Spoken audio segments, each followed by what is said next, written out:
lalu banyak orang memperbincangkan tentang adanya suara mirip trompet dari langit yang terdengar di seluruh dunia. Suara menyeramkan tersebut dilaporkan terdengar oleh orang-orang di Amerika, Kanada, Jerman, Hungaria, Ceko, Denmark, Swedia, Inggris, Kosta Rika, Ukraina, dan Prancis. Banyak orang menghubungkan suara itu dengan suara sangkakala yang dikisahkan di kitab suci. Salah satu warga yang mendengar suara dari langit tersebut adalah Kimberly Woki, yang merekam suara misterius tersebut dan mengunggahnya ke situs jejaring sosial. Kimberly mengaku pernah mendengar suara serupa tahun 2013 silam. Sebenarnya, suara misterius ini telah terjadi sejak tahun 2011, kemudian berlanjut hingga tahun ini dan menyebar di beberapa kota. Apakah sebenarnya suara tersebut?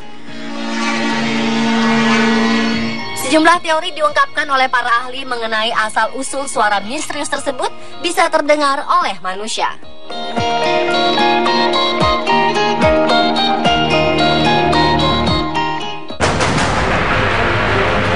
Teori yang sempat muncul adalah teori rekahan hidrolik atau hydrofracturing. Menurut beberapa peneliti, bahwa suara-suara aneh di langit terciptakan oleh hydrofracturing, yaitu semburan batu atau ventilasi tekanan tinggi gas yang terperangkap jauh di dalam bumi akibat dari pengeboran ke dalam tanah.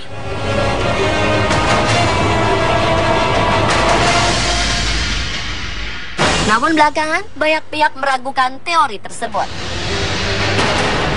Teori selanjutnya adalah pole shift atau pergeseran kutub bumi. Ada teori yang mengungkapkan bahwa pergeseran tersebut menghasilkan suara-suara subsonik aneh yang berasal dari dalam kerak bumi.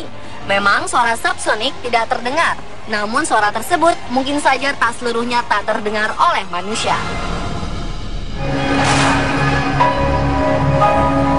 Teori selanjutnya yang paling populer adalah adanya UFO. Sebagian pihak meyakini bahwa UFO atau makhluk luar angkasa lah yang menjadi sebab munculnya suara-suara aneh dari angkasa tersebut. Beberapa peneliti UFO telah menyatakan bahwa banyak orang tidak hanya mendengar suara-suara aneh dengan telinga mereka, tetapi suara-suara itu juga tinggal di kepala mereka setelahnya.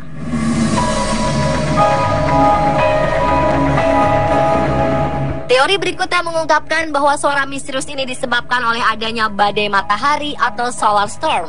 Besar kemungkinan teori ini benar, karena sejak akhir tahun 2011 telah ada indikasi sering terjadinya badai matahari. Badai matahari awalnya tercipta akibat adanya semburan matahari, yaitu ledakan besar di atmosfer matahari yang dapat melepaskan energi sebesar 6 kali 1025 joule. Lalu badai matahari itu memancarkan partikel-partikel matahari atau solar energetic particle dari matahari ke arah bumi yang dinamakan lontaran massa corona atau coronal mass ejection. Kemudian lontaran massa corona inilah yang ditahan oleh atmosfer terluar bumi dan juga ditahan oleh medan magnet bumi, lalu membiaskannya ke arah utara dan selatan kutub bumi. Jika kekuatan lontaran massa matahari begitu besar, maka bagian utara kedua kutub akan menyedot partikel tersebut dan membuat geomagnetic storm.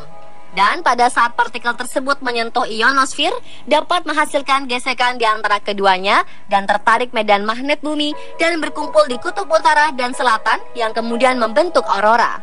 Namun karena kuatnya, bisa jadi juga tercipta frekuensi subsonik. Frekuensi subsonik adalah frekuensi yang berada di bawah pendengaran manusia di bawah 22 Hz. Sedangkan batas pendengaran manusia di antara 22 Hz sampai 22 kHz. Tak menutup kemungkinan bahwa frekuensi subsonik tersebut dapat tercipta menembus di atas 22 Hz dan dapat terdengar oleh indera manusia. Itu sebabnya suara tersebut terdengar sangat ngebas atau berfrekuensi rendah.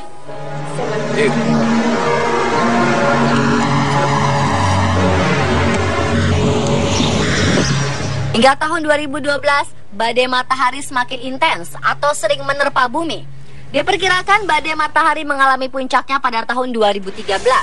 Teori ini juga senada dengan analisa dari geologi asal Azerbaijan yang bernama Elchin Kalyov. Tapi tentu saja, asal-muasal suara misterius ini masih banyak diperdebatkan.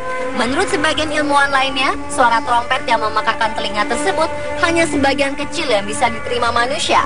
Sebenarnya suara tersebut begitu besar gelombangnya, namun terletak dalam kisaran infrasonik sekitar 20 hingga 100 Hz, sehingga tidak bisa didengar manusia. Gelombang suara tersebut terbentuk di bagian atas atmosfer atau tepatnya ionosfer. Di dalam geofisika disebut sebagai gelombang akustik gravitasi. Ada cukup banyak penyebab gelombang suara itu terbentuk. Di antaranya karena letusan gunung berapi, angin topan, badai, tsunami, dan lain-lain.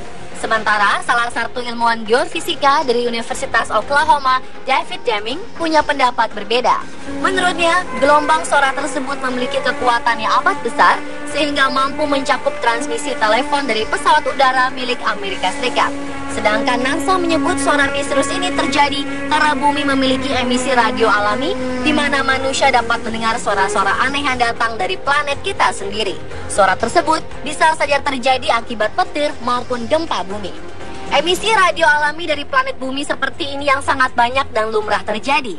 Meski suara-suara ini terjadi sepanjang waktu, namun kebanyakan orang tidak menyadari fenomena ini.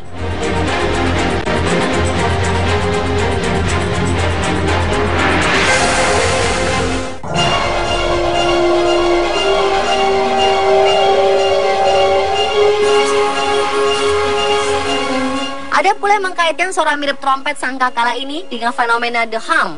The Hum yang diartikan sebagai dengungan itu merupakan suara berfrekuensi rendah yang dapat terdengar oleh sebagian orang di sebagian wilayah.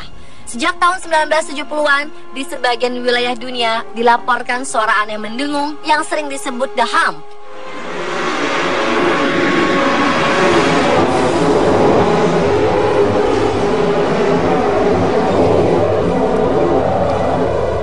Dengungan aneh ini tetap menjadi misteri selama puluhan tahun. Suara dengungan tersebut diperkirakan berasal dari mesin-mesin pabrik, radio frekuensi, simfoni alam semesta, atau benturan ombak. Tapi ada pula yang mengatakan bahwa ada perbedaan antara suara trompet yang terdengar belakangan ini dengan fenomena The Hum. Ini karena suara rekaman mirip sangkakala ini terdengar sangat keras, sedangkan The Hum umumnya terdengar seperti dengungan.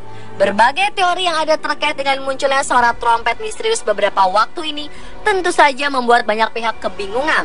Bahkan ada pula yang merasa ketakutan akan keyakinan segera datangnya akhir zaman. Namun apapun itu, tentu saja suara misterius itu merupakan kuasa Tuhan yang tak bisa dipungkiri oleh manusia.